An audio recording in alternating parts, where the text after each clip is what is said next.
আসসালামু আলাইকুম রহমতুল্লাহি ওয়া প্রিয় দেশবাসী, ইমানদার মুসলমান মুত্তাকিন পরহেজগার ভাই বোনেরা, আজকে আমাদের টপিক আলোচনা নিয়ে আসছি আমাদের ইউটিউব চ্যানেল নাদিয়াতুন নূর ইউটিউব চ্যানেল থেকে পক্ষ থেকে নিয়ে আসছি আজকের আলোচনা দুষ্ট জিন, দুষ্ট মানুষ, জিন শয়তান, মানুষ শয়তান মানুষদেরকে কিভাবে কুফর জাদু করে মানুষদেরকে আক্রান্ত করে ফেলে, প্যারালাইসিস করে ফেলে, পেটের যন্ত্রণা শুরু করে দেয়, অস্থিরতা বানায় ফেলা, মানুষদেরকে যন্ত্রণা এমনভাবে দেয় যে মানুষটা ডাক্তারের কাছে যাওয়ার পর, দীর্ঘদিন ট্রিটমেন্ট নেওয়ার পর, চিকিৎসা করার পর, লক্ষ টাকা খরচ করার পর কোনো ফাইসালা পায় না, কোনো সমাধান আসে না।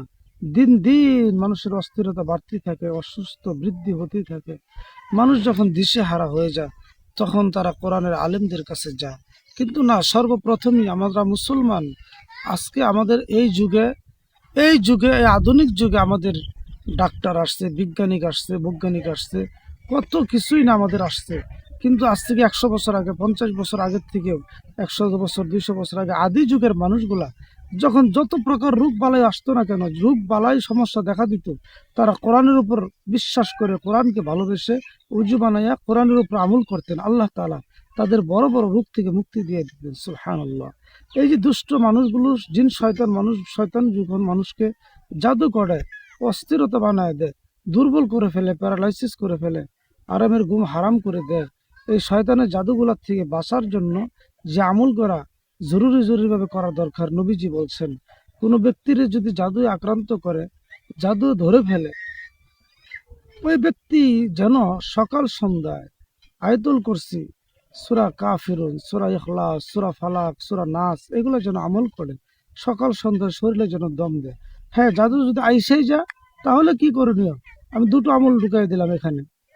যদি জাদু আইসেই যায় শরীরের ভিতরে, তাহলে সেটার থেকে মুক্তি পাওয়ার জন্য, সেটাকে দূর করার জন্য আপনি 21টা খেজুর গাছের পাতা নেবেন, 21টা বরই গাছের পাতা নেবেন, 21টা নিম গাছের পাতা নেবেন।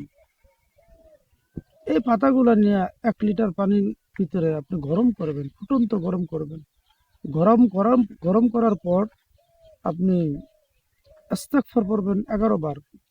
আস্তাগফিরুল্লাহাল্লাযী লা ইলাহা ইল্লা হুয়াল হাইয়ুল কাইয়্যুম ওয়া আতুবু ইলাইহি লা হাওলা ওয়া লা কুওয়াতা ইল্লা বিল্লাহ। 11 বার পাঠ করবেন ইস্তিগফার। দরুদ শরীফ পাঠ করবেন 11 বার। দরুদ ইব্রাহিম পাঠ করলে ভালো হয়। তারপর সূরা ফাতিহা পাঠ করবেন আপনি 21 বার, 21টা ফু দিবেন। আয়াতুল কুরসি পাঠ করবেন 7 বার, 7টা ফু দিবেন। সূরা কাফিরুন 3 বার, 3টা ফু দিবেন। সূরা ইখলাস 3 বার, 3টা ফু দিবেন। ফালাক 3 বার, নাস 3 বার, সব প্রতিবারই একটা করে ফু দিবেন। প্রথম ইস্তিগফার 11 বার, দ্বিতীয় দরুদ শরীফ 11 বার, তৃতীয় সূরা ফাতিহা 21 বার, আয়াতুল কুরসি 7 বার, সূরা কাফিরুন 3 বার, সূরা ইখলাস 3 বার, সূরা ফালাক 3 বার, নাস 3 বার, লাস্টে আবার দরুদ শরীফ 3 বার পাঠ করে ওই পানির ভিতরে দম দিবেন। দম দেওয়ার পর ওই পানি আপনার তৈরি হয়ে গেল। ওই পানি দ্বারা রুগীকে সকাল বিকাল 3 বেলা 1 ডুব করে পান করাবেন, খাওয়াবেন, শরীরে ছিটিয়ে দিবেন, গোসলের পানির সাথে মিশিয়ে গোসল করাবেন। আল্লাহি, নবীজি বলছেন, আল্লাহর কালামের শক্তিতে আপনার হায়াত থাকে, আমি বলবো আল্লাহর কোরআনের শক্তিতে শুধু জাদুই নষ্ট হবে না, ডাক্তারে কোনো রোগ যদি থাকে তাও আল্লাহ তাআলা কোরআনের শক্তিতে আপনাকে নিরাময় করে দেবেন ইনশাআল্লাহ। আল্লাহ সকলকে কবুল করুক বলে আমিন।